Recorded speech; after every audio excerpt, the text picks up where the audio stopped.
और अक्षम्य में सबसे पहले बात उत्तराखंड की उस बेटी की करेंगे जो इस दुनिया में तो नहीं है, लेकिन उसके लिए इंसाफ की मांग लगातार उठ रही है। एसआईटी पूरे मामले की जांच में जुटी है, लेकिन रिजॉर्ट पर बुलडोजर की कार्रवाई अभी सवालों के दायरे में है। किसने बुलडोजर चलवाया, किसके कहने पर बुलडोजर ने रिजॉर्ट की दरो दीवार को धूल में मिलाने की कवायद की? प्रशासन को इन सवालों का जवाब देना है, जबकि प्रशासन इससे अनजान नजर आ रहा था।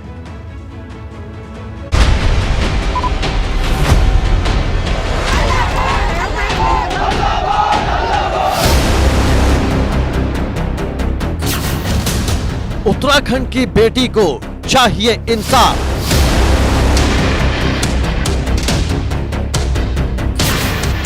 कब पूरी होगी पीड़ित परिवार की मुराद?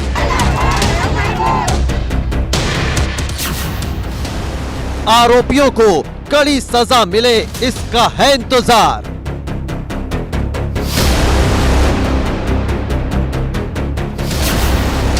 अब एसआईटी की जांच पर टिकी हैं निगाहें।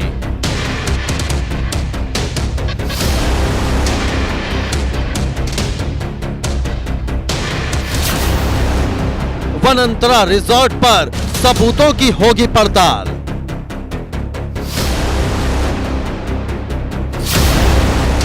रिजॉर्ट पर हुई बुलडोजर कार्रवाई पर उठे सवाल।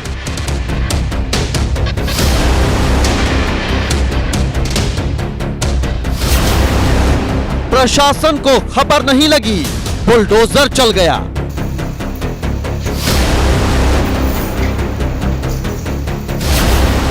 किसके कहने पर रिजॉर्ट को जमींदोज किया गया?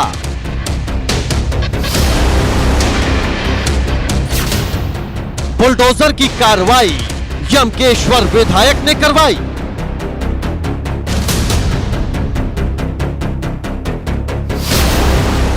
अब मामले में रेणु बिष्ट देंगी सफाई।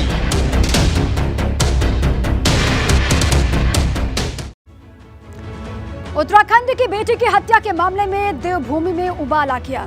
आक्रोश की ज्वाला जैसे सब कुछ जलाकर खाक करने को बेताब थी, और इसी बीच आरोपी के रिजॉर्ट पर अचानक से बुलडोजर की कार्रवाई कर दी गई। और इसी कार्रवाई पर सवाल उठ रहे हैं क्योंकि प्रशासन इससे अनजान था। और कार्रवाई के दौरान मौके पर यमकेश्वर विधायक रेणु बिष्ट का एक वीडियो वायरल हो गया, जिसने इस पूरे मामले को और पेचीदा बना दिया है।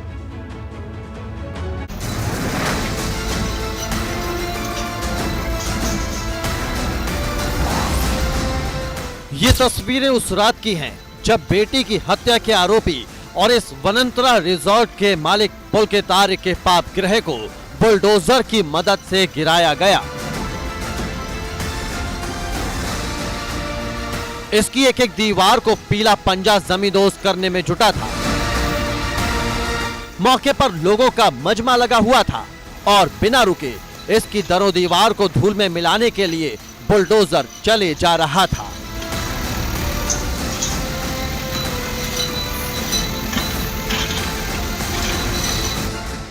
बुलडोजर तो अपना काम कर गया, लेकिन इसके बाद इस कार्रवाई पर सवाल उठने लगे। जो वनंतरा रिजॉर्ट तोड़ा गया, उसके किसके आदेश से तोड़ा गया और क्यों तोड़ा गया? क्योंकि वहाँ सबूत मिलते, कई सबूत मिलते। जो गेस्ट आते, डेट वाइज जो गेस्ट आते, उनका तो पता पड़ता कि कौन कौन आए थे, क्या आए थे, तो ये तोड़ा क्यों गया?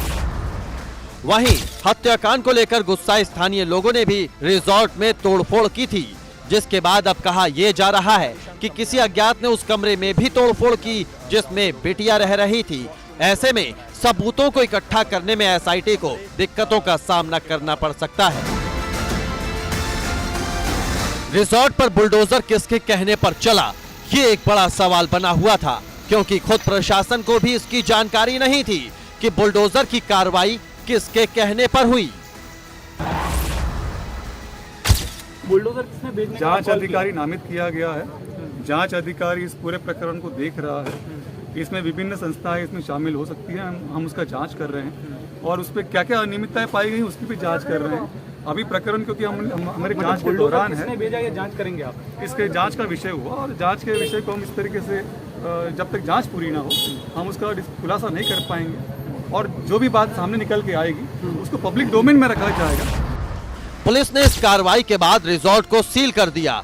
सबूतों से छेड़छाड़ ना हो इसके लिए खाकी ने पहरा बैठा दिया। लेकिन इसी बीच बुलडोजर की कार्रवाई के दौरान यमकेश्वर विधायक रेणु बिष्ट का वीडियो सोशल मीडिया पर वायरल हुआ, जिसमें रिजॉर्ट में बुलडोजर की कार्रवाई के दौरान रेणु बिष्ट मौके पर दिखाई दे रही हैं। हालांकि एबीपी गंगा इस वायरल वीडियो की पुष्टि नहीं करता है। आज जो यहाँ पे वनंतार जो रिसोर्ट है, यहाँ पे जो हमारी जो घटना हुई है उसमें मैंने यहाँ पर माननीय मुख्यमंत्री दिन भर में यहाँ पे रही। दोपहर में मैं माननीय मुख्यमंत्री जी के पास गई और मैंने यहाँ की घटना से अवगत कराया कि वहाँ पे जनता कितनी रोष में है और उनके साथ क्या अन्याय हुआ है, उनको न्याय चाहिए। और जिस तरह से अवैध रिसोर्ट में वो घटना घटी गई है, उसको मैंने कहा तुरंत गिराने के लिए उसको यहाँ पे बुलडोजर चलाया जाए, ताकि यहाँ से दोबारा से जो आगे भी कोई इस तरह की कृत्य करने की सोचेगा, इस तरह गुनाह करने का सोचेगा, 100 बार सोचेगा कि हमें ऐसा करने से क्या मिलेगा। तो मैं आप सभी लोगों को मैं धन्यवाद देना चाहती हूँ, जो लोग यहाँ पे भी आए और इन्होंने सबने सहयोग दिया। और माननीय मुख्यमंत्री जी का सबसे ज्यादा मैं माननीय मुख्यमंत्री का देती हूँ कि जिन्होंने तुरंत संज्ञान में लिया, इसके आदेश ध्वस्त करने के आदेश दिए।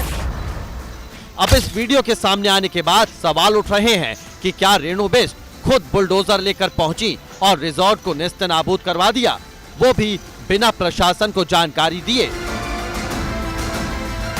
इस पूरे मामले में एक पटवारी की भूमिका भी संदेह के घेरे में है, जो घटना के बाद से छुट्टी पर चल रहा है और उसका मोबाइल भी स्विच ऑफ है।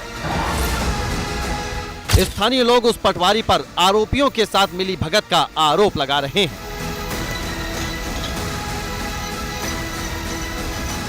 इसी बीच अगर देखा जाए तो जो स्थानीय विधायक है रेणु बिष्ट, जब बुलडोजर की कार्रवाई हो रही थी तो उनके वहां मौजूद रहने का वीडियो वायरल हो रहा है। स्थानीय विधायक पूरी तरीके से संदेह के घेरे में है कि क्या ये बुलडोजर की कार्रवाई उनके द्वारा की गई है या फिर किसके कहने पर की गई है। फिलहाल कानून के जानकार इस बात को मानते हैं कि इतने बड़े जघन्य अपराध के दौरान जो बुलडोजर की कार्रवाई हुई है, क्या वो साक्ष्यों को मिटाने की एक साजिश थी। फिलहाल हाई लेवल पर इस बात को लेकर कोई कुछ कहने के लिए तैयार नहीं है। इंतजार करना होगा कि जो बुलडोजर की कार्रवाई हुई और जो लोगों के सवाल हैं कि क्या साक्ष्यों को मिटाने की ये साजिश थी, इन तमाम चीज़ों पर कब तक स्थिति साफ हो पाएगी। सहयोगी निशांत चौहान के साथ रवि कैंतुरा, एबीपी गंगा, श्रीनगर। उत्तराखंड की बेटी पंचतत्व में विलीन हो गई है, लेकिन बेटी को इंसाफ के लिए मांग लगातार उठ रही है। आरोपियों को कड़ी से कड़ी सजा मिले, इसके लिए आवाज बुलंद हो रही है। सीएम धामी ने मामले में एसआईटी का गठन किया, जिसके बाद अब एसआईटी इस पूरे मामले की जांच कर रही है, जिस पर सभी की निगाहें टिकी हुई है।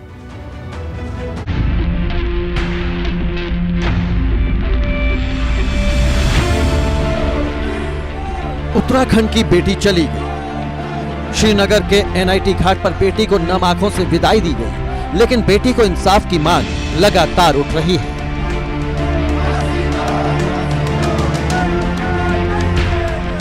दरिंदों को सख्त से सख्त सजा हो, ये हर किसी की मांग है।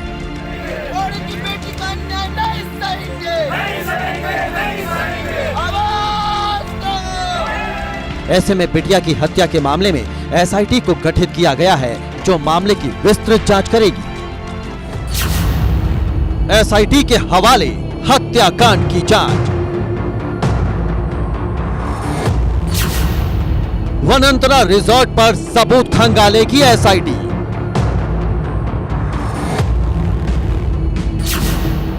घटना का सच सामने लाएगी एसआईटी। स्थानीय पुलिस भी जांच में करेगी मदद।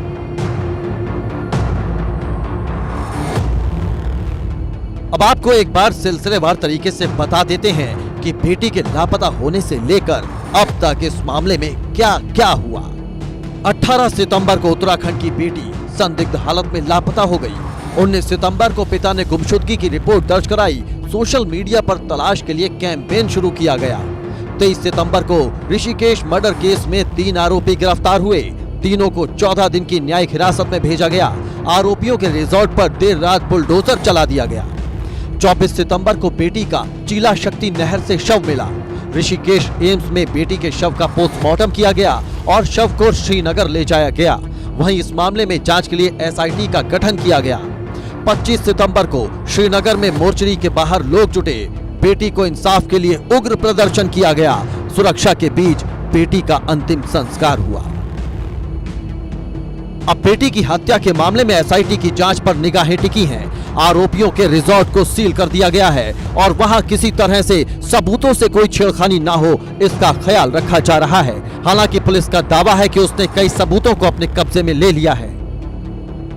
देखिए, मैं आपके संज्ञान में ये लाना चाहता हूँ, अंकिता हत्याकांड में सबसे पहले तो परसों एसआईटी का गठन हो चुका है, जिसका नेतृत्व डीआईजी श्रीमती रेणुका देवी जी कर रही हैं और उसमें एक आईपीएस अफसर रेखा यादव जी भी है और उसके अलावा उसमें एसएचओ भी है। तो वो अब एसआईटी तो सारे तथ्यों पे, सारे पहलुओं पे काम करेगी।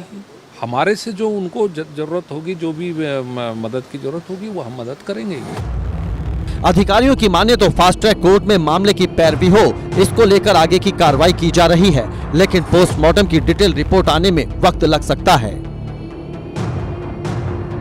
जहाँ जहाँ पे अवैध अतिक्रमण हमको पाया ऐसा नज़र आ रहा है, उसको हम लोग ध्वस्त करने की कार्रवाई पूर्व में भी किया, आगे भी हम करते रहेंगे। और जो भी वर्तमान में जो रिजॉर्ट है, इसको सील किया गया है और वहाँ पर गहनता से जांच की जा रही है। पुलिस फोर्स वहाँ पे तैनात किया गया है। ग्रामीणों के द्वारा उसमें कोई छेड़छाड़ ना किया जाए, इसका पूरा ध्यान रखा जा रहा है। और हम लोग उम्मीद कर रहे हैं कि जो एसआईटी होगी, इस समस्त रिजॉर्ट की भी उसमें एक बार निरीक्षण करेगी और उसके निरीक्षण के उपरांत इसको जो भी उसमें अवैध अनियमितताएं पाई जाएंगी, उसके अनुसार दोबारा से कार्रवाई कर सकते हैं। बेटी को इंसाफ मिले, इसको लेकर मुख्यमंत्री पुष्कर सिंह धामी भी गंभीर हैं और आरोपियों पर कठोर कार्रवाई की बात सीएम खुद कई बार कह चुके हैं। साथ ही उन्होंने कानून व्यवस्था को मजबूत करने के लिए भी अधिकारियों को कड़े निर्देश दिए हैं। ये तय किया है कि इस घटना के बाद उत्तराखंड के अंदर एक नज़ीर बननी चाहिए, एक भविष्य के लिए एक खाका बनना चाहिए कि कोई भी इस प्रकार की घटना की पुनरावृत्ति के बारे में कभी न सोचे। जब जब भी वो इस प्रकार के विचार किसी के मन में आए तो उसको वो घटना याद आए कि अंकिता हत्याकांड के बाद किस प्रकार से सज़ा मिली थी, किस प्रकार से दोषियों के खिलाफ कार्रवाई हुई थी। तो इसलिए हमने अनुरोध किया है कि इसकी जो सुनवाई है अदालत में, वो फास्ट ट्रैक पर हो।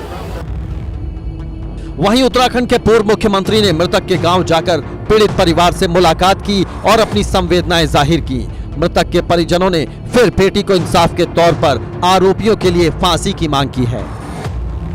इनको जो है फास्ट ट्रैक के अंतर्गत इनको तुरंत कार्रवाई की जाए और कुलपित आर्य के पिता विनोद आर्य को सरकार तुरंत अरेस्ट किया जाए। और फिर मैं समस्त उत्तराखंड अपने भाइयों से, बहनों से अनुरोध करता हूं कि समस्त उत्तराखंड, समस्त भारत आरोपियों के पक्ष में वकालत न करे, केस न लड़े। वो उनके पिता एविडेंस नष्ट करने की कोशिश कर रहे हैं। मुझे तो लगता है कि बुलडोजर फिरवाने में भी उनका हाथ है, तो जो है उनके ऊपर कार्रवाई क्यों नहीं हो रही है। लड़की के पिता चाहते हैं उनको गिरफ्तार किया जाए, क्योंकि उन्होंने अपने सामने उनको एविडेंस से नष्ट करते हुए देखा है। जिस तरीके से सीसीटीवी कैमरे के कनेक्शन काटे गए हैं, आदि काटे गए, तो बहुत सारे सवाल उठ गए हैं। अंकिता की हत्या के साथ जो है उनका समाधान तभी होगा जब इसके अंदर ऐसे लोगों के खिलाफ शासन कठोरता से निष्पक्ष कार्रवाई। सबके अपने अपने दावे हैं, दलीलें हैं। पीड़ित परिवार बेटी के चले जाने के गम में डूबा है। अब कब तक उन्हें इंसाफ मिल पाता है, ये देखने वाली बात होगी। एसआईटी की ही जांच पर आगे के तमाम निर्णय तय होने हैं और जिस तरीके से मुख्यमंत्री ने कहा है कि दोषियों के खिलाफ सख्त से सख्त कार्रवाई होगी, वो एसआईटी की एक विस्तृत जांच के बाद ही तय होगा। ऐसे में एसआईटी अपनी जांच को आगे बढ़ा रही है, रिजॉर्ट में तमाम सबूतों को खंगाल रही है और ऐसे सुराग जो भी एसआईटी के हाथों पर लग रहे हैं, उन पर पूरा अध्ययन किया जा रहा है ताकि एक विस्तृत रिपोर्ट को कोर्ट में पेश किया जाए और जो दोषी हैं उनको सख्त से सख्त सजा दिलाई जा सके।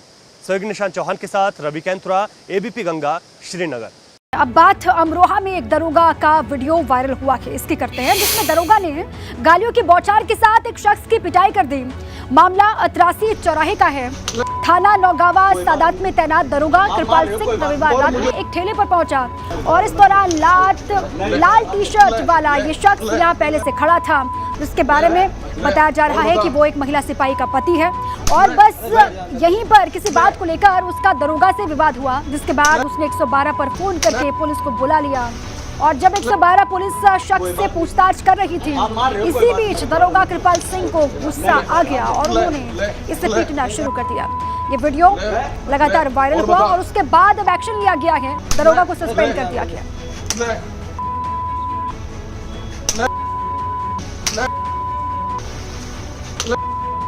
कोई बात नहीं, आप मार रहे हो, कोई बात नहीं। और मुझे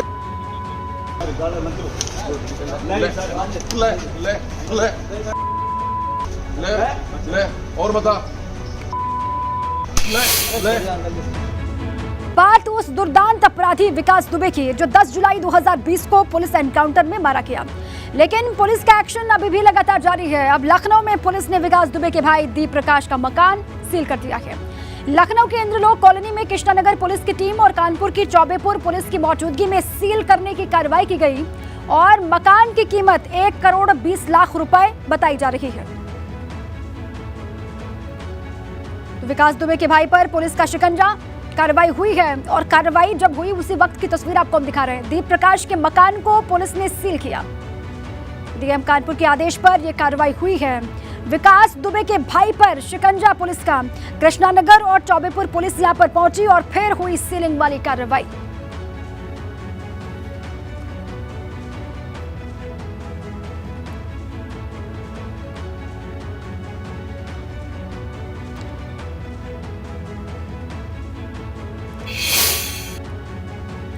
और इसी के साथ ही अक्षम में अभी के लिए बस इतना ही।